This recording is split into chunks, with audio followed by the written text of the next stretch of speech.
इजाज़त चाहते हुए जी अता करिए।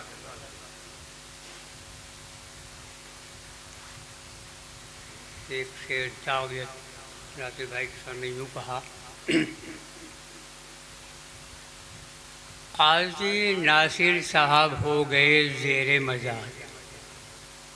काजी नासिर साहब। काजी नासिर साहब हो गए ज़ेरे मज़ार, रो रहे हैं हम सभी ज़ारो क़तार। वाह।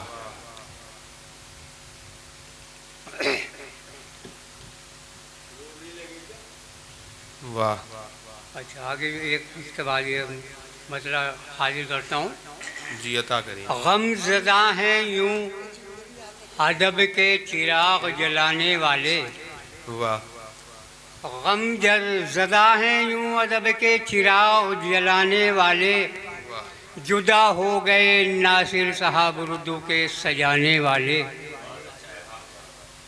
गमज़दा हैं यूं अदब के चिराग जलाने वाले, जुदा हो गए नासिर साहब उर्दू के सजाने वाले।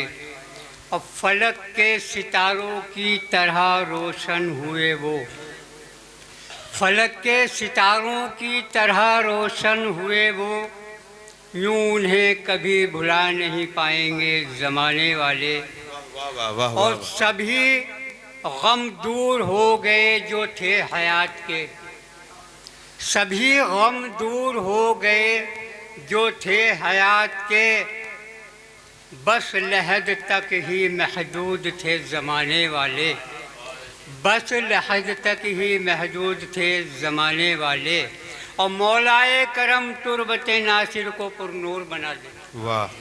मौलाए करम तुरबत नासिर को पुरनूर बना दे, चैनो सुकून पाएँ उनके घराने वाले। वाह वाह। चैनो सुकून पाएँ उनके घराने वाले। और अदना हकीकत है यही कि मुल्क अदम से, अदना हकीकत है यही कि मुल्क अदम से, कभी लौट कर ही नहीं आते जाने वाले। अदना हकीकत है ये मुल्क अदम की, कभी लौट कर ही नहीं आते जाने वाले।